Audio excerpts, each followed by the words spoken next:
Thems Fightin Words, VR. All right, ladies and gentlemen, boys and girls, and VR fans of all ages, it's your boy, Super M, back at it once again with Ringside VR, the place to be for everything VR combat sports. And today, we got a special interview for you guys. We got a card coming up here that is ready to knock your virtual socks off. It is the current reigning fan favorite Zenith versus the up-and-coming newcomer to the channel, CardioCam, and we are here to give you an exclusive interview. Cam, how are you feeling? Man, I've never been better, man. I've never been better. Thank you for having me. I've been looking forward to this interview for ages, ever since I saw the first Ringside VR video. So thank you for having me. I appreciate you for coming through, and I appreciate you for answering the call. We have been looking for somebody to give us another entertaining fight, but something new that we're going to do for you today, ladies and gentlemen, we're going to bring you into the man himself, CardioCam. So Cam, we're going to use this opportunity to get to know you, man, like just to get to know what you're about coming up to the fight. And so first things first, man, I just want to know what you're all about. What's your backstory, dog? Where do you come from? And you know what I'm saying? How'd you get here? Well, I'm born and raised in Pensacola, Florida, the Panhandle. You know, we know of two things down here. That's alligators and crystal meth. No, let's not talk about the second part.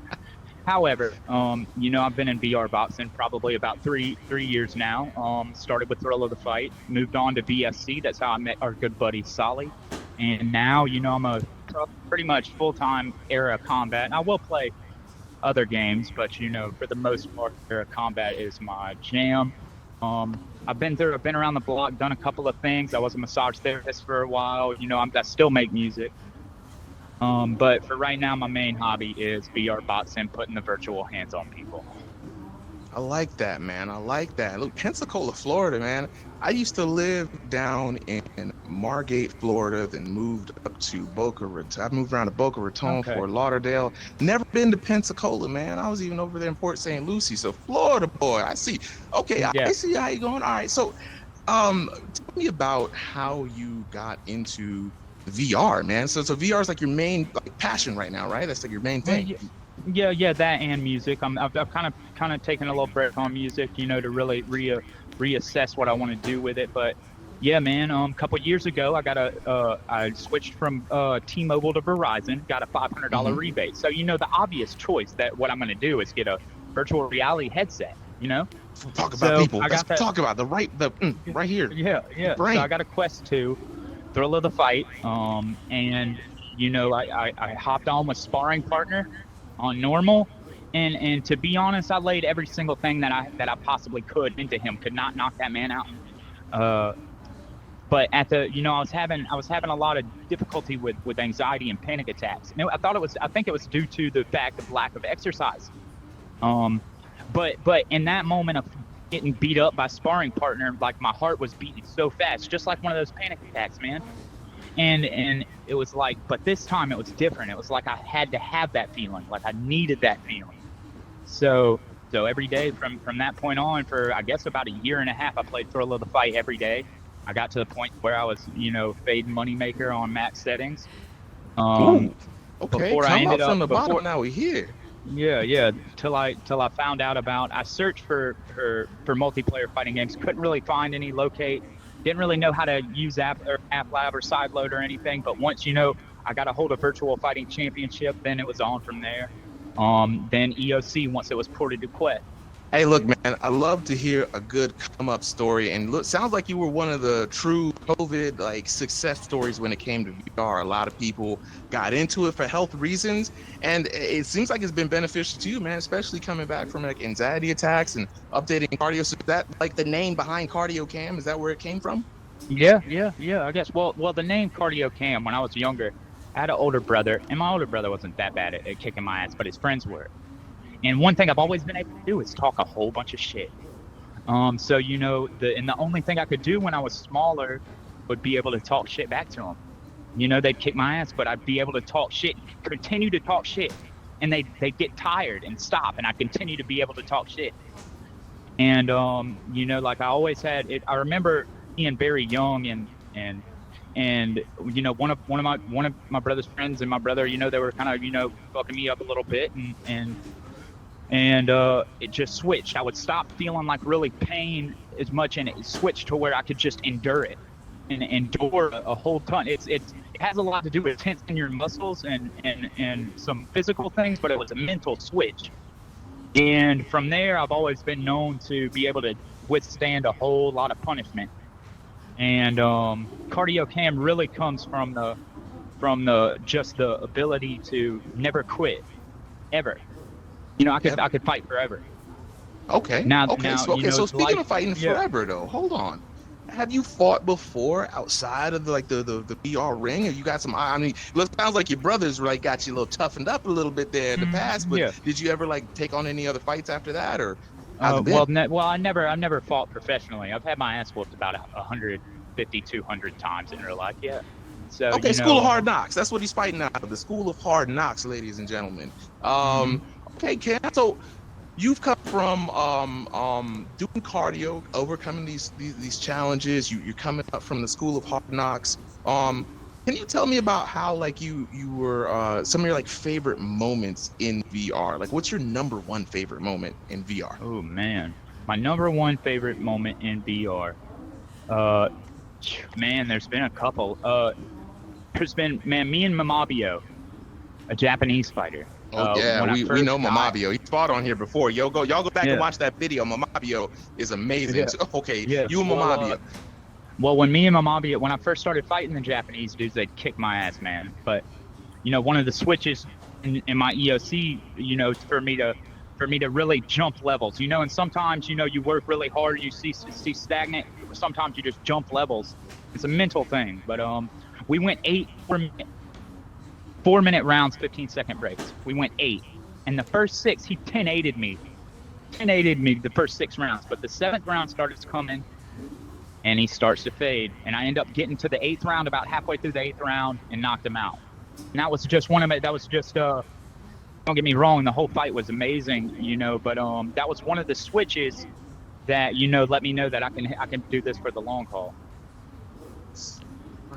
I love that. And Mamabio's no slouch, so just be able to survive the ring with those guys.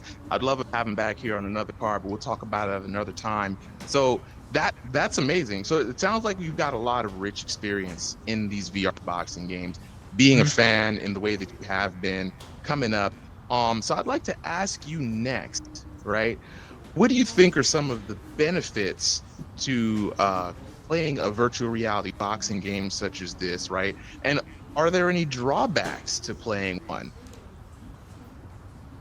The number one benefit to these VR fighting games is, of course, cardio. The ability to exercise and to come with a extremely high pace, such as, you know, in a boxing match. You know, it's almost like it's unparalleled. I worked out. I got 2,600 calories on my Oculus Move one day, and then and then I thought, hey, how much actually working that out is that? And then, you know, I asked ChatGPT. It told me, you know, it's equivalent to sprinting for 3 hours straight. And the thing about VR that is second of most importance is the ability to evade with the feet. Now, a lot of times in this game, slipping with the hips and just that subtle movement isn't very effective, because, you know, the way that the hits land, it kind of mitigates that. But evading with the feet is something that, and using the legs is something that is really, it's a super benefit as far as when it comes to defense. Footwork in these room scale games are incredible. As well as the ability to, once you get to a pretty high level and understand fighting, the ability to set traps. It teaches you that. It might not teach you the best guard. It might not teach you the best form, but it gives you that strategic mindset if you play long enough, and if you are diligent with learning proper form and technique and stuff like that. So those are pretty the main benefits. strategic. The strategy is probably is second behind cardio for sure. Okay. So cardio, then strategy, right? Yes. Question Cardio, for then me. strategy. Give me like a basic trap that you would employ on a person Well, using this space. it'd just be a simple feint. A lot of people are coming in. They're not. A lot of people aren't thinking about, oh, I'm going to do this and do this and do this. And fighters that have been doing it for a long time aren't really thinking about things like that. They have just trained it so much in their mind that they're able to pull it off. Like if I come faint and then come around the side, you know, it's something that people don't think from about. my view. Yes. And another thing I want to point out is the strategy aspect is when you first start a fight, no matter where it is, VR, real life, there's this adrenaline dump that happens. That if you're not able to control it, it will gas you out extremely quickly. The ability to be able to strategize and think and not lose yourself in a fight is something that is imperative and something that everybody must know if they're in combat sports, period, to not lose their mind, because that adrenaline dump, it dumps into their body, and they don't know how to control that emotion. Yeah, I agree with you there, man. Like there's a big thing for all these guys watching out here in flat TV YouTube world. There's a big thing that you just can't feel that's present in this game, which is that physicality, right? You know, I mean, honestly, if I'm playing Fight Night, I've got this 560 million view of my opponent, but the minute you feint and stepped out to the left, I mean, instinctively, I was just like, you know, but you completely disappeared from my point of view. I have to require spatial awareness, like being able to have to move and pivot around to even catch you like that. That's something that you don't have to worry about, but that takes up that cardio. It's going to cause that adrenaline. That's an invisible meter not tied to gameplay that you yourself have to manage. And so these games really do blend that world of physicality plus gameplay, right? But we all know that gameplay aspect brings some controversial kind of points of view, right? It's still a game at the end of the day, ladies and gentlemen, right? Even though this is about as good as a boxing simulator as we can get. So with that being said, right, I want to get your POV. What do you, CardioCam, personally consider cheating or unfair play in a virtual reality boxing simulator? Now, keep in mind, there are no right or wrong answers, so answer from the heart. I'll give you a couple of good examples. Okay. And this is all going to start from these right here, these controllers that the gloves are tied to. Due to the controllers and not full body tracking, the only thing that tracks the power of a hit is the velocity of the velocity at which the controller is moving. So I can be right here like this, and if I flick my wrist very hard, which I can see the blood. I can see the heavy damage. Yeah, you know, it's still. Ooh. The you know, it's still landing shots. Now, if I walk up to somebody in real life like this, it's not going to be very, very effective. There's different ways of exploiting it, as well as in this game, the glove sits a little bit higher on the controller than your actual fist does. So if you slide the controller from your index finger on the trigger to your index finger on the grip, to even under the grip, you can whip and snap the controller in ways that wouldn't be really effective in a boxing match. Actually, would be completely and totally illegal if you hammer fist people. Like this hook right here, you know, that would not really work in real life. Try it on me. I've hit you a couple of times. Yeah. I mean, I'm not even. There's no, ladies and gentlemen, because the visuals, the crowd's going wild. Thank you. I know, ladies. Calm down. Now, I did. Hey, you in the back. I see you. We'll talk later. All right, but Simpson, ladies and gentlemen, no elbow extension. This is just a flick of the wrist. Just a flick of the wrist. So that's crazy. So it turns this game from fighting as being a boxing match to fighting with miniature sticks. Yes, so, mini Kali sticks. That's how I'm thinking about it. Those Kali fighters. Wow. Yes. And it also this game starts to become more about like I can do trick punches like the looping jab right there, you know, like Ooh, the whips, you know, the arcs. that diagonal Like chops, I can land, yeah. yes, I can hit 10, 15 punch combos on people, which don't get me wrong, it's a drawback in realistic fighting, but it has its own place, its own. There's an art to it. It's not spamming. You know, there's a lot of people that try to tell me that it's spamming, but I'm using footwork and I'm pow, pow, pow, pow, pow. You know, like I'm not just throwing just random punches. I can throw like 7 or 8 different punches with the same hand. It's like 7 or 8 jab. Yeah, it's insane. It's crazy. There's and you know, a lot of people say that it's unrealistic. Of course it's unrealistic. We're in virtual reality. This is not realistic at all, period. Now I do respect people that want to have proper. But at the end of the day, I'm playing these games to have fun, man. I'm not and to have a good experience with like-minded individuals. Now, if people want to play realistically, then I will oblige. But you know, there is still an art to the arcing of the punches. It's not something that I can just win. You know, if somebody goes like, I can right out the way, come around with a hook. You know, like the spammers can easily be taken out because they have no concept really of how to do those things that require a high IQ as far as the techniques of fighting, period. And any good fighter or any good boxer can come in here and eventually they might lose a couple of matches against a spammer, but any good fighter can join a VR fighting game and within a fight or two win against any spammer. Interesting. Okay, you know, I'm glad that we were able to give you the floor to express that POV, because it is, you know, we're in the wild west, and I'm gonna leave it up to you guys in the chat, especially check this interview out, check Zenith's interview out. We're gonna see, because there's really two philosophies. There are simulation purists, right, that believe that we should endeavor to make this as real as possible, but on the other side of the fence, you guys, you have the other point of view, which says, hey, at the end of the day, this is still a game, and a fighting game, has emergent gameplay, techniques, metas that are evolving around things that players find.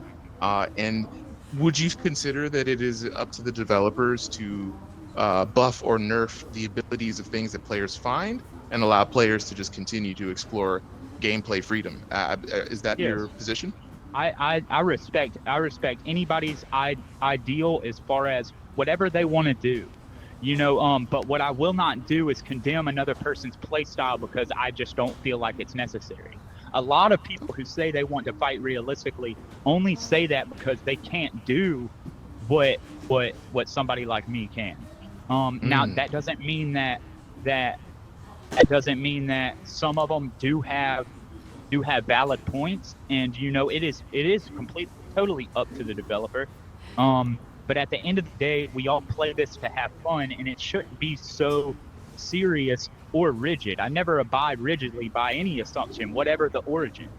You know, I think that it's really important to decide for ourselves however we want to play, and if somebody plays a way that you don't want to, you don't have to play them.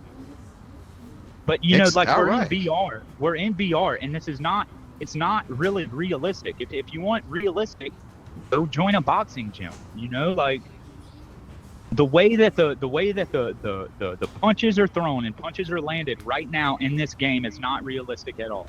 If you're gonna go realistic, you got to go completely realistic. You got to hold your guards kind of like this. You can't hold your guard up here. You know, a lot of people that, I'm not going to say any names, say they fight realistically, but they hold their hands like way up here. You know, a jab is supposed to come from the shoulder. You know, a straight is supposed to come from the shoulder. A hook's supposed to come from the hip.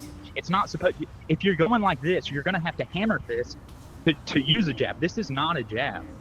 You know, so a jab's like this. A jab's a driving punch.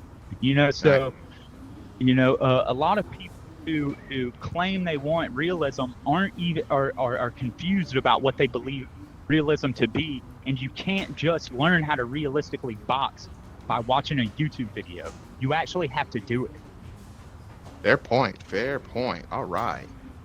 Now, Cam, we've talked a lot about mechanics and how there might be a little bit of a disparagement between real life, what's going on, and the mechanics that are trying to emulate them, right? So with respect to EOC specifically, right? Mhm. What are some mechanics that you would change for the better, right? How would you look to improve on this problem from a developer standpoint? Well, as of from my point of view, I can only see my gloves. Can't see my arms. I don't know where my arms are. So if I'm holding them like this or like this, I don't know which way my wrist is oriented. So an overhaul of the guard, which the developer has talked about that update. The second thing that I would do is implement some type of parry system to be able to deflect a punch or a glove or something, so that it is moved out of the way, and so that we're not just blocking and having our hands up, as well as damage to the arms, and something along the lines that the block can't just be held like this forever. Uh, Another thing that I would utilize is some type of feedback when we are close together, because I can just go right through you. Oh, wow. And with that being said, if I can just go right through you, little guys like me, who's 140 pounds and 6 foot tall, have the advantage because I can go over here, I can go over here, I can go right here. Now, phasing isn't allowed, but sometimes when we're up close, that real body feeling that like you can't stop me. A big guy in real life is going to be able to crowd me and pin me up against the ropes and just destroy me there. There's none of that. Interesting. So it's actually really, the big guys are at a disadvantage in this game to little skinny guys, because first off, the body situation, being able to phase right through somebody, and B, the power isn't really generated from your body. It's generated a lot by the velocity of the controller, which can be gained by flicking the wrist. Fair point. Fair point. So yeah, no, I do like where you're going with this. I want to stick with this for a second because there has been an article, Debs, if you're watching this, somebody quote me on this. So one of my favorite games, Creed, everybody hates it, boo, but the Phantom technology that they had, I think it was Phantom Limb, Phantom something, where you were able to knock a boxer partially out of their body, right? For the little mini game that we used to cheat with, and then even for the knockouts, right? They said that they wanted to allow developers to use that kind of theology to develop more techniques. And I think it would help here with this parrying system, because if you throw a punch out, right, and I go and right now when I do this, try to reach over and swipe it down, your wrist goes nowhere. But if there was a hitbox at the top of your wrist here that allowed me, if I hit it, it would just kind of knock it and you'd have to catch your controller back. Right? So that is a way to kind of force defensive play. And again, like you said, an overhaul of the guard and a dead zone, if you will, for the body that I can't pass through. So I could body block you. I could cut off the ring, right? Because you can't go through me. You have to go the natural way. Yeah, definitely. Yeah. Yeah, I think I really do like that. I actually I didn't know about that technology. But that is to now think about it, that is a fantastic thing that they're doing, and an awesome way to implement a parrying system. Because if you don't have a parrying system, there's no way to be realistic at all if there is not a way to catch a person's weight and deflect it against them. It's just going to be little guys like me hopping around over, you know what I'm saying, hopping around the ring.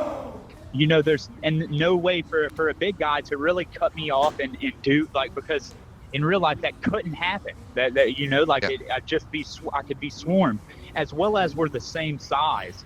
So like, say there's a really big dude, it's gonna take 2 steps to get around a big dude, as opposed to a little guy like me. The big dude could step over, could make half a step and be around to my side. So that's those are the main things I would change and implement into this game. Love it. So with all that being said, right, I know there's a lot of themes around this fight, but for you, CardioCam, why did you take this fight? Well, what I wanted, Zenith, for months, he really won't ever really fight me that much. I guess it's because he doesn't like me or something, but Zenith is really the only person in the game that's gonna really pose a challenge that I feel as if can actually beat me at it, and he's somebody that when I joined the game, he taught me pretty much everything that I know in the game. He beat me probably 100 times before he did this little hiatus and came back, and we trade off wins and losses now. I originally challenged him to go 3-round matches across all of the weight classes, because I felt like that would be a better way of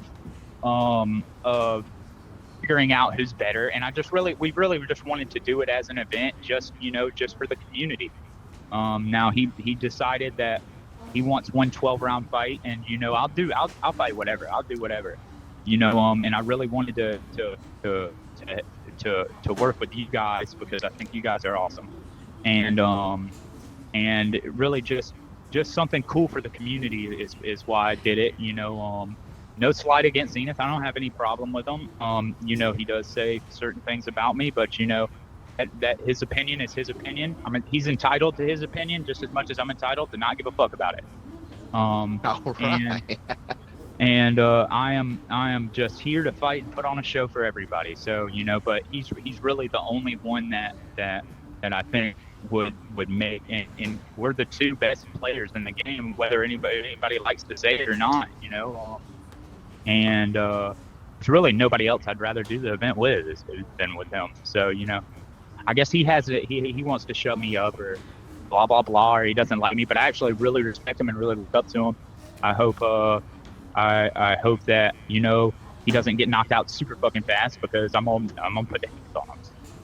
Oh wow. Well, that's a crazy story. Like man, I cannot wait for this press conference to get into it. I didn't know this was more of a not only a battle of the styles, right, but almost a bit of, like you say, a student master coming of age story. Like this is this new school? Is this old school? Is this left school? Is this right school?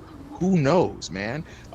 Okay, so for my last question, I guess it's two-parters. You kind of already answered this, really just want to know, what do you hope to get out of this fight? And also, if you're working on anything, you got any shout outs, after that, I'll give it to you. Floor would be yours.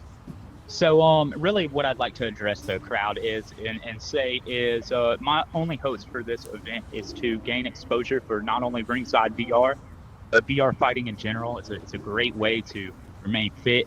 It's a great way to push yourself, and it's a lot of fun too. Also, if I gotta plug anything, I do have a Discord channel, VICA. I'm also a rapper, CJ Sweezy, Cam Sweezy, look me up. But for the most part, I just really hope that the community grows from this. We gain exposure, and that Zenith don't get too mad when I knock his ass out. Ooh, and that's what you call, no pun intended, but Thems Fightin Words. Well, with that being said, ladies and gentlemen, that's going to be it for us for this video. I want to give a special shout out to Cam for coming online, taking this fight, doing this interview. I wish you much luck in the upcoming fight, Cam. And for those of you out there, please be sure to stay tuned, right, for some amazing Thems Fightin Words. We got some dope content coming up. We've got the fight coming up at the end of the month, and also want you guys to hit a like, share, and subscribe on the YouTube video. You already know. Show us much love, and in the comments, I want to know, what do you consider cheating in virtual reality boxing? Until then, I'm Super M. This is CardioCam with RingsideVR. Peace.